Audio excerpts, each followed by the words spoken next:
All right, everyone, let's do this. This will also be recorded in case you need to hop off early at any point, but welcome everyone. This is our Q3 webinar where we go a little more in depth on some topics and pieces around kind of the training block coming up, especially specifically to some of the performance plan athletes, but there's also some great info here for some of the one-on-one athletes across a bunch of topics that have come up a bunch recently. So going to go through some interesting stuff there. Hopefully you pick up a couple of things that you can apply to your training and racing.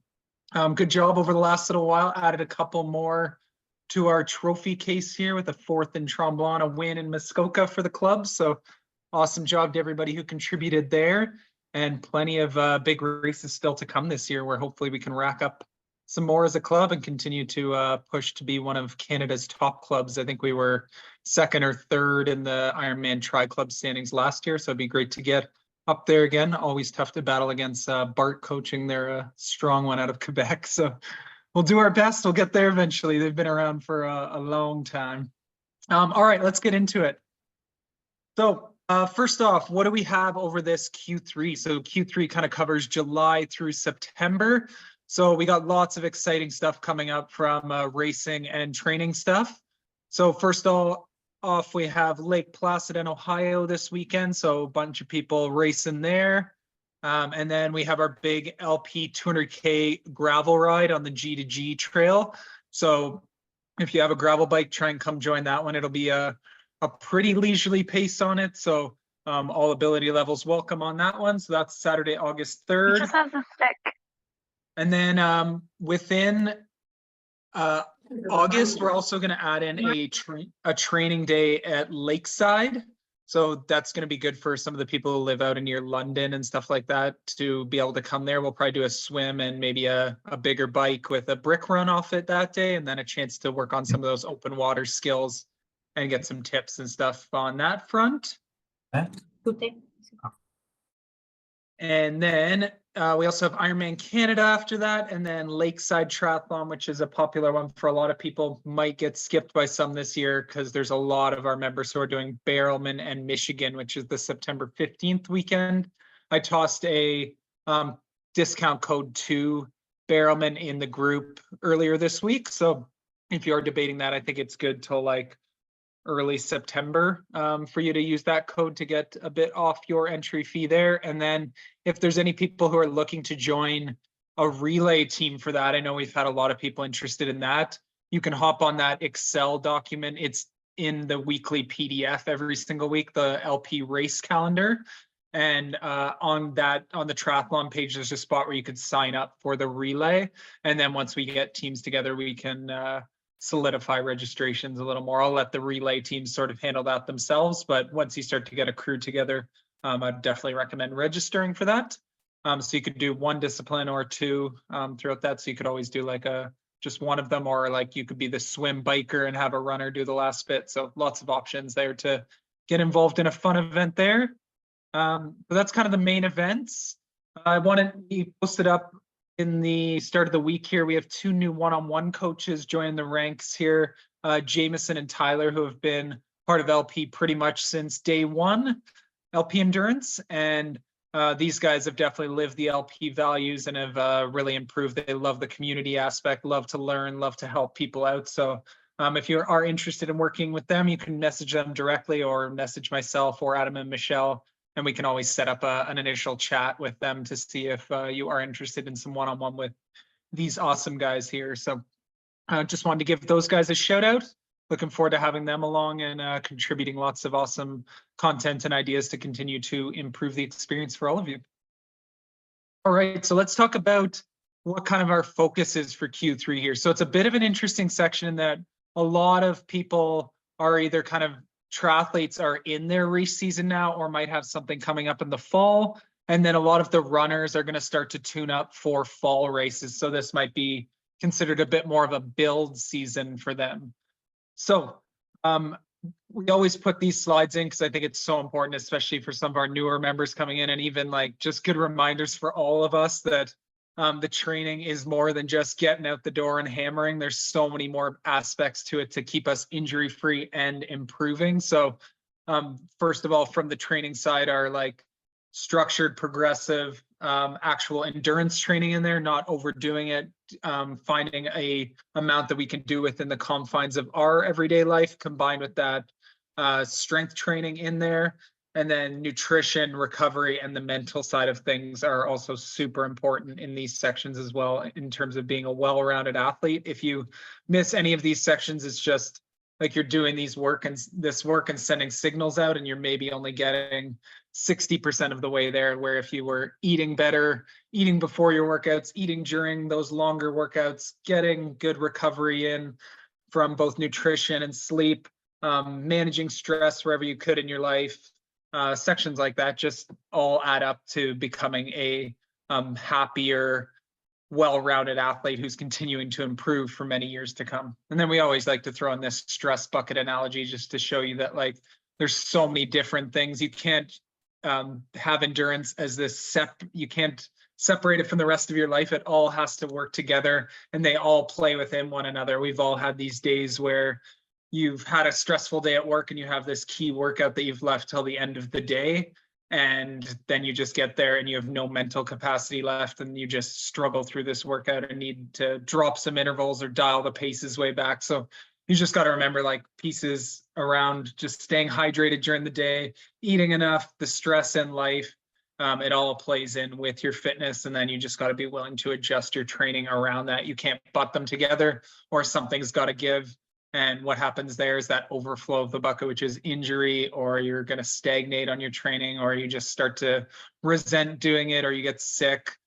There's just so many things that can happen there. So just remember, a happy athlete is going to be a healthy athlete and continue to improve and stay injury free.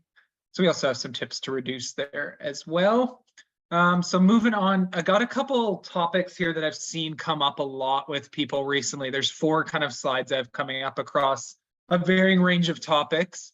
And I think all of these are super important as we get into summer and both race seasons. So first one, we've definitely seen this. I experienced it in Texas this year. We've seen people like Sergio Jama, a bunch of people who have gone to like really scary spots with heat in races when you're pushing yourself. So especially as we get into summer here, I just wanted to give some kind of key tips around that so we can stay as far away and stay safe. And you can't neglect the how much of an impact heat has on just essentially how hard you can push in races, and just what it can do to like your overall training and how dangerous it can be. So remember, there is some of the dangers around training hard in the heat, or just a long time in the heat, or if you're not acclimated to it, is like dehydration, electrolyte imbalance, and then the dangerous ones are where you get up to exhaustion or stroke. And then we all know, just as you get out there, especially in the early phase of summer, is just that decreased performance. You need to run slower for the same given effort there, which is totally okay. And you need to respect that heat and realize this is a factor, especially once you get over, call it 14, 15 degrees, almost every degree on top of that, you need to be scaling back a little bit more each time until you're like fully acclimated to that. And even in hot races, if it's 25, 30 plus degrees, you got to make sure that you're adapting your plan from both the hydration, sodium, and pacing side to make sure that you're not going to blow up and put yourself in a very dangerous spot. So what can we do to prep this? Training in the summer is going to be great for this, as it is just starting to acclimate to it. That being said, when you have super like key sessions like these, there's a reason why we have our runs in the summer at 7:30 on the weekend and the 6 a.m. on the Wednesdays, because we're oftentimes are putting intervals in those. So we need to put those in the time of the day, which has a lower risk of putting people in dangerous situations. So the more you can get out the door early or later in the day when the temperatures are a little bit cooler is definitely a good spot to do. But yeah, in terms of like acclimating to it, the bike is a good spot to do that, just because you do get some better airflow and less chance of like really overheating. And then if you need to do some easy runs that you're doing like middle of the day or something like that, just make sure they're easier runs that you're doing. And with those, just making sure you're bringing water along, you're wearing appropriate clothing, and yeah, just some of those key things. Like if you need to run in the middle of the day, just try and make sure it's an easier run and that you hydrate well during it. And then some of the key things like during races is like just getting exposure to the heat is obviously great, but during the races we are going to get exposed to it a bunch. So we need to usually up our hydration and sodium needs in the races.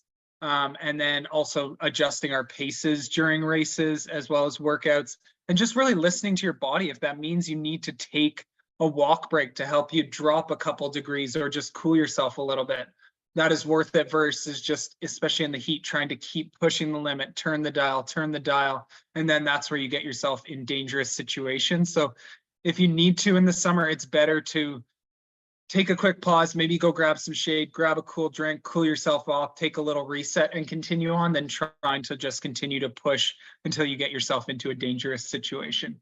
And then post-workout, just some of those key things around getting yourself in a nice, cool, air-conditioned environment and hydrating lots after these like long or hot workouts. And then if you do need some additional heat protocols, especially for people who might be doing a race in the fall, like a Cozumel, where our temperatures have dropped, things are cooling off a bunch, but you still need to get some heat prep. And we have some good protocols in the guides section of the Facebook group where you can do some like warmer, easier trainer rides or treadmill runs, or hot water immersion in your bathtub or saunas, things like that, that can really help expedite the process. We put a lot of the ladies through these protocols who were racing Kona last year, and they got there and it was a 35-degree humid day. And they honestly, most of them felt great, even those that weren't notoriously very good in the heat. So just thinking about those protocols and making sure that you're prepared. But just be safe in the heat is all I can say. Is that you've probably heard these horror stories of people, if you have one of these heat episodes where you go to a really scary spot, it can take a long time for you to be able to push your body again, and takes a while to recover from some of that. Like Russ, for example, had a team member of his relay last weekend in Muskoka who pushed himself and literally collapsed the last corner of the race, and he was on like life support the last like couple days. So you can put yourself in a scary spot. Don't take yourself there. We're doing this as a hobby. Just be safe, please, is all I can say with heat prep stuff. And then next one, a lot of questions I get are around what is causing my cramps? And people love to always try and single out one thing that's causing their cramp. And the common ones they always go to is, oh, I was just low on sodium, or I just didn't drink enough fluids. But I wanted to kind of talk a bit about this one, because you got to remember, with most things that happen, it's rarely one single thing that's causing it. It's usually a multitude of factors. So you just got to make sure you go through, after something like cramps happens in a race, go through the checklist and see all of the things that might have caused this, or areas where you might have been a little bit off on either your prep or execution. So sure, electrolyte imbalance and insufficient fluid take either pre or during can be causes of it, but there's also things like just muscle fatigue, of maybe you're in the aero position for 3 hours and suddenly you're starting to cramp up in your adductors or your calves, things like that. And it might be, you might have hydrated well and been great on your sodium. Carb depletion, so not fueling enough, can be a reason for it as well. In like not pacing very well in a race. So if you go out way too hard, say let's use a half marathon off the bike, or even just an open half marathon in a hot conditions, and you blast out at your 5 or 10K pace for the first 5K, and then you start to blow up, you've put your muscles in fatigue and started to put yourself in imbalances, and that's where it can lead to things like cramps. And another one, like similar to starting too fast, is like if you have an inconsistent effort and you're super surgy. So you might see this for a cyclist on a really surgy course like Muskoka, if they're just hammering tons of hills like that and not having a nice smooth power curve. Again, they're just like building up that muscle fatigue and can put them in a spot where they are getting cramps there as well. The heat and humidity are obviously causes of a lot of the pieces that happen above in terms of starting to get low on the fluid or electrolyte imbalance. If you're sweating a lot, that especially in conditions that really increase that sweat rate and fluid loss. We've often seen in triathlon races, if you're in cold water, that you can sometimes end up cramping, especially like people get them a lot of times in the calves or feet in really cold races. So just when you can in those races, trying to hop in the water before the race when it's a little bit more low stress, let your body adapt to the temperature and then take it from there. Another piece that can cause some of the muscle fatigue is like poor technique. So if you're biking and your knees are knocking all around, or if you're running and you're way off on some of your technique stuff, that can place a lot of extra stress on certain areas and lead to cramps. And then, yeah, muscle imbalances kind of, again, with that muscle fatigue piece, it's just fatiguing extra areas. So just going over the whole checklist of things that could cause it and slowly chipping away at these things, it's rarely one thing that is causing it. So I just wanted to, a lot of people directly go to the top two there, but just wanted to give you a bit of a holistic picture of different things that can contribute to cramps. So you're not just suddenly increasing your fluid take by 2 times and wondering why it's still happening. Next one, I actually did an Instagram reel on this recently, but a big thing I see in people in some of the final weeks leading into races, usually it's about 3 to 4 weeks out where I see this happen, is you've done this big build, you've accumulated a fair amount of fatigue, and you're looking for these final, like almost proving grounds for yourself in training where you are looking to hammer this extra interval a little bit harder to kind of build that confidence for the race. And oftentimes what happens is it actually ends up being the opposite, is you end up with extra fatigue that you maybe can't recover from before the race, or you end up getting a niggle that ends up derailing your race. Some people don't even make it to the start line at that point. So it's just one of those things in the final weeks there. It's your fitness is typically going to be what it's going to be about 3 weeks out. So trying to like irk out extra fitness at that point is just a dangerous spot, and leave your best rate, your results for the actual races, and stop trying to prove it in training 3 to 4 weeks out. Like, you'd be amazed at once you taper and get into that race what your body's capable of, but you've got to give your body the chance to actually get there in one piece with without the fatigue or an injury to allow you to express that fitness. So just wanted to give a reminder there, is like once you get 3 or 4 weeks out, it's just maintenance mode, sharpening up, and then getting to race day feeling as good as you can. So no panic training in those final weeks. It rarely works out well for people. And then the final one here, a big question I get from a lot of people is, like, what are like the top athletes doing to continue to get to this level? And it's really a pretty simple approach. And I just pulled together some of the like top habits that I see from the people who end up having the most sort of successful results, or just be successful with enjoying training and be consistent, whatever their goals are, even if it's just getting out the door and having community and improving their fitness and having something of their own to do. So some of the things I really noticed on the top athletes who get the best results and are playing the long game is intensity control. So like I was talking about on the last one, just not racing every single workout. You got to drop the ego and forget about what you're putting up on Strava there and look at the entire picture. So that's looking at your week ahead of time and knowing that, okay, there's going to be some key workouts in here. I can't destroy myself on this Wednesday workout and expect to come back on Thursday and be able to do this tempo bike workout as well. It's just going to lead to, again, fatigue, injury, and typically decreased performance when you continue to overdo it. So intensity control is a big one. And we know, especially with running, the people who push the limits a lot on that are oftentimes ending up injured. And you see people like an Allison, like, when have you seen her ever injured? But she just like sticks to her paces, trusts in the long game, and never gets injured. So it's one of those things, like, it's not that she's built differently. She just is putting all these habits into place that allow her to continue to be consistent. Another big one, especially a lot of newer athletes come to us and are like, oh, I just don't eat before all of my workouts, especially for a lot of us that are doing decent volume in the week. Like, if you're putting yourself in a calorie deficit, it's just a dangerous spot where eventually what usually happens is you see a pretty sweet uptick in fitness in the first little bit, because you're like leaning out, you're super light, your body's like flying. And then what happens is you just fall off a cliff and end up injured or fatigued pretty quickly. So just getting in good habits of, like, for example, when I wake up, I usually drink like 2 almost full pints of water. So that's like a good 500 mils of water. So almost a liter before I'm going to like a Wednesday track workout, usually adding like a sodium tab to it that might have like 500 milligrams of sodium in there as well. And then I'm also eating before a workout. So it might be as simple as like 2 pieces of toast with a little bit of peanut butter on it, just something to like get things rolling for the day. And then any workouts where it's 75 plus minutes, always fueling during, and then just making sure I'm getting like a good hit of protein after the workout. So whether that's something like a yogurt granola bowl and a protein shake, or like making an egg sandwich or something like that, where I get some protein and carbs in, just making sure you're giving yourself enough fuel to keep up with the demands of the workout, because your body needs that fuel to actually be able to recover and make adaptations and save you from getting injured as well. Another consistent one is people doing their mobility and strength in the week.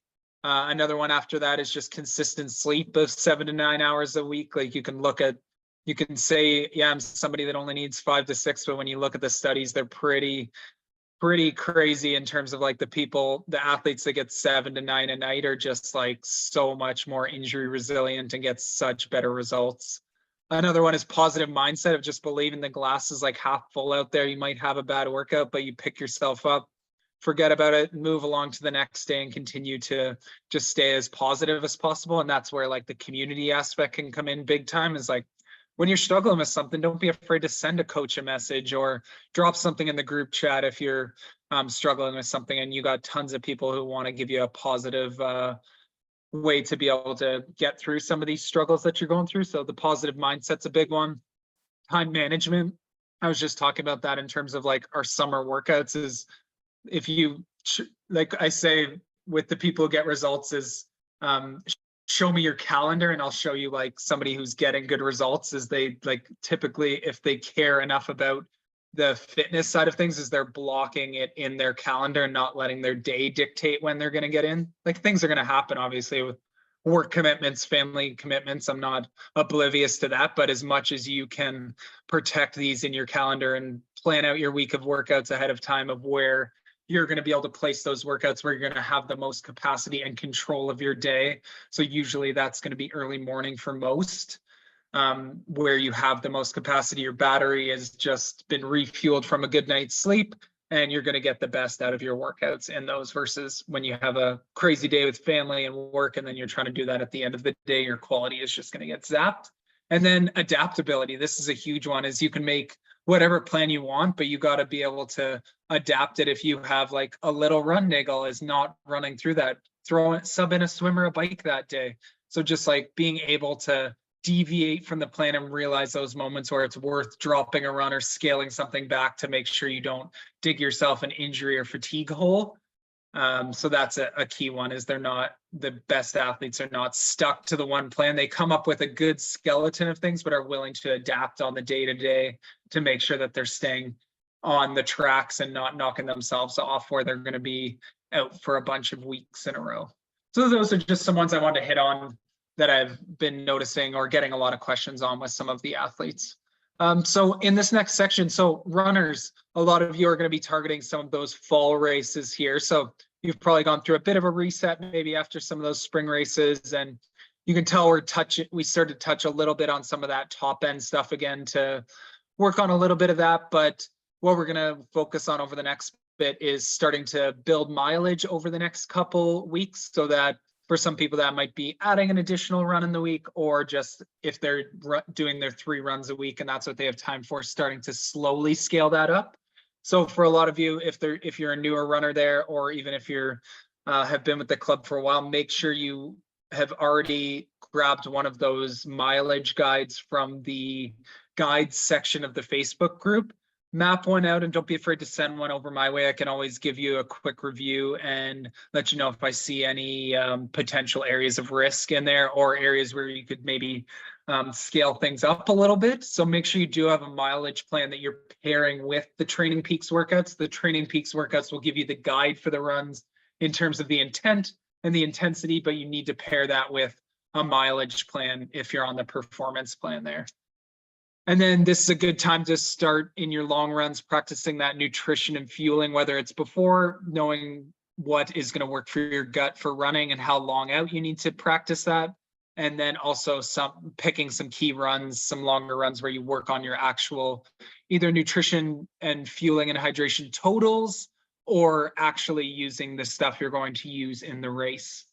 And then again, just knowing in the summer to be smart on both your pacing and the time of day you're doing your key runs, as we were talking about before. Nice thing is that heat adaptation and that time you're spending this summer, it does help you when you get in the cooler weather in the fall. So work off of effort a little more in the summer, and know when you kick into September and those temperatures start to drop, the paces are going to come back very quickly, because that RPE for the same pace is going to drop very quickly. And then another spot for runners, if you're like worried about injury risk or building up mileage, stuff like that, it's a great time for like some cross training, whether that's hiking or some swimming or biking. I swear I'm not trying to convert you guys over to triathlon, but it's kept me away from injury for so long when I used to get injured all the time as a runner back in the day. So the cross training is a great way to build aerobic fitness, add some recovery stuff in there, and still continue to build that aerobic engine for the run.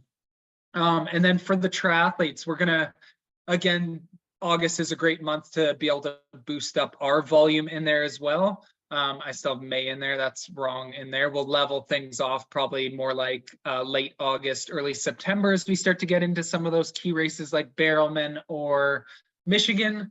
So we'll do a little bit of volume building over the next bit, and then we'll work on a bit of that sort of race specific stuff as we level off the volume. We just want to work on one thing sort of at a time. So we'll work on upping that volume and keeping the intensity kind of held a little bit, and then we'll get a little bit more into some of the race specific intensity stuff and in that final block there. And then as I was talking about the runner stuff, we're going to start to sim the demands of both your courses and conditions. So if you are doing a super hilly course, maybe picking some hilly routes, and then also just making sure if you're doing a super hot race, for example, and it's in November, that you're getting some heat prep in September and October, so you're ready for those conditions. And then same thing, practicing, especially more so with triathlon, but applies to the runners as well, as just practicing with your gear and nutrition a few times that you'll use in your race. So whether you're throwing some deep wheels on, making sure you practice with that a few times in your training. Carbon shoes, I'm not a huge proponent of using those all the time, but chucking those on for the odd run every couple of weeks, just to make sure that you know what socks you're going to wear with that, how tight you need to wear them.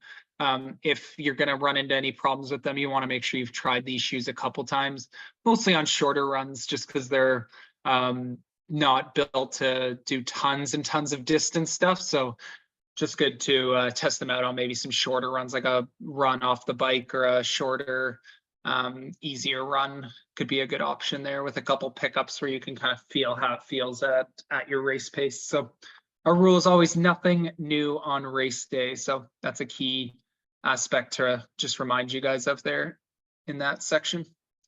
All right, let's move to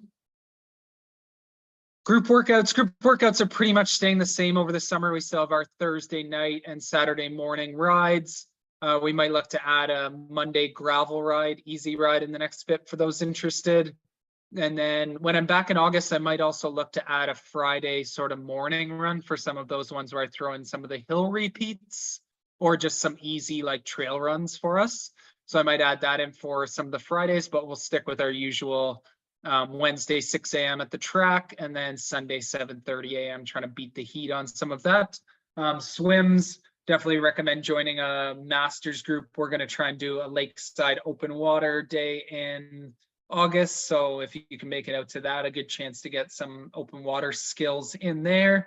And then yeah, just trying to at least get a couple open water swims in if you have the ability to get used to your wetsuit and just sighting and what it's like in the open water, not having a wall to stop at every 25 meters, for example. I'm not sure Adam is here, so if he's not, I can always share his section. Don't think he is. He ghosted me tonight. No big deal. So for those of you, if you're a little bit newer, we have all our strength workouts on Watt Up. So in this race season section, Adam has done some sports specific strength ones in there. So he has a swim, a bike, and a run. So they're programmed on Watt Up. Monday, Wednesday, and Friday. Like specifically with swim, bike, and run. But like if you can get 2 of them in the week, it's a great option. And if you're a runner, I would recommend doing the run one for sure. And then your second one could be the bike workout, but they're not super long ones. So even if you can get 2 a week and just do them wherever it works in your week. So for myself, I know I typically do the Monday and Friday and I stack it with another workout. So I'll do it like in my easy run on Friday that might be 30 to 40 minutes, and then I'll stack the strength for like 20 to 30 minutes after that. And then it's still a little ways away from my key session. Not that they're super demanding this time of year, but just trying to keep them as far away from key sessions as you can. So that's where I like to stack it, maybe after a key session or an easier session, to just keep it as far away from the next key session coming up. So those ones are in there. I would recommend, yeah, the first 2, if you're going to do them, do the bike and run ones and move them to whatever day works for you. It's all about just being consistent, and there's some good mobility and strength specific stuff in there. And then this is kind of what they look like depending on your race schedule. So if you're like coming up really close to a race, introducing a lot of new stuff might not be wise. So maybe you just stick to the 1 a week, or maybe if your race is a little further out, you could go 2 and then scale back to 1 if you got closer near the end. And then as we get into probably after sort of that October race season, we'll go back to the like heavier strength stuff when we're in our foundation season at the very end of the year. And then just these are some of like Doc Kyle's reminders that have been here in some of the past ones. So like I was talking about, we usually like to focus on one thing, either increasing the intensity or the volume one at a time. So that's where we were focusing on that kind of mileage or intensity building over the next bit, where I sort of keep the overall intensity of the week somewhat the same, and then we'll kind of pin the volume at that point and work on a bit more of the intensity stuff. And then he always reminds us to be smart with balancing the training and recovery side of things, and just try to stay on that mobility, activation, and strength, especially on some of those key areas. We can get really tight in like the hips, calves, quads, hamstrings. For a lot of the triathletes, it could be lats or like back of the neck if you're spending tons of time in the arrow position. So just remembering to stay on that spot. It makes a huge difference for me how I feel in like the arrow position on the bike, or just how I feel when I start to get running, if I do a lot of like calf or adductor stuff. So you'll know probably your tight areas. So just having a good routine, the strength ones in WOD Up cover most of the spots, but it doesn't hurt to double down on some of those areas that you maybe have some extra tightness with. And then, yeah, he's gone through these before, but yeah, just those niggles and stuff like that. It's worth dropping a day or taking a day off, especially on the run, to make sure that you're not spending multiple weeks on the sidelines where you can't run. It's worth skipping a run or two. Your fitness doesn't go anywhere, and it allows you to get back on the tracks versus being out for a bunch of weeks. And then just a reminder on sickness. We got maybe a little bit less of it this time of year since it's not cold season, but just trying to reduce intensity. Usually just do what you can on those days in terms of keeping some frequency up, but usually you want to drop the intensity in the workouts. Try and keep the volume in there if you can. But again, it's worth dropping the odd workout if it allows you to recover quicker and get back to full capacity quicker. So I think you're getting the point that I've hammered home here is adaptability. It's worth being out for a couple of days or scaling things back to make sure you don't dig yourself any injury or fatigue holes. I think we've hammered that home enough in this session here. And then these are just the stoplights here. If you want to review those here, if you're starting to get any niggles and stuff like that, they just give a good green light, yellow light, red light system of when you should be talking to a practitioner, or when to leave it alone, or when to actually dig into things or roll things out. You just got to be careful if it's a little niggle to not turn things into injuries. So yeah, this is kind of that injury response stoplight system he has there. I'll share the slides after so you can take a quick look at this if you want to look at it a little bit closer. And then if you do want to work one-on-one with somebody like Kyle or the other physio who just started up, Kathleen at LP, you can always book through the LP system there. And they're both super knowledgeable around working with endurance athletes. and they can help you with a bunch of these different areas of finding any of those mobility areas that you're maybe a bit weak on, or tightness areas, or some of that gait analysis on running. I know a bunch of people have done that with Kathleen in the past.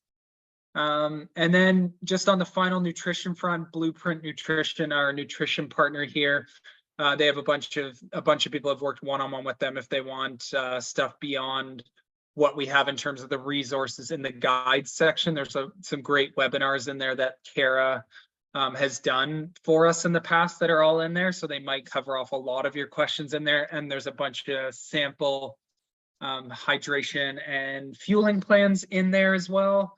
So make sure you check out the guides section first in the Facebook group, comb through that, watch some of the webinars. And then if you're looking for additional stuff on top of that, they have some one-on-one programs where you can work with them across any aspects of fueling. Could be day-to-day, could be race specific, workout specific. And then they just came up on their website. If you search up Blueprint Nutrition, they have a new ultimate race nutrition and hydration bundle. It's like 3 of their sections they put together where it helps you come up with some race or workout fueling and hydration strategies custom to you. So some good options there if you're looking to like scale up on the nutrition front or are really struggling on that front.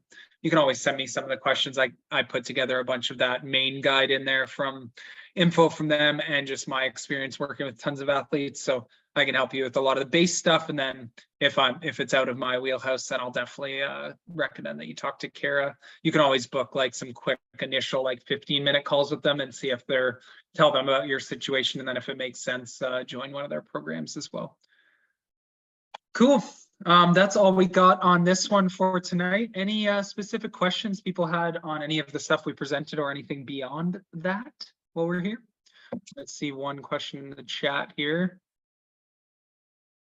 Oh, Tyler's secret carb recipe. You're going to have to ask him for that directly. I've seen him make his own gels and drinks, though. It's a pretty wild thing. Maybe he'll have it on the market soon.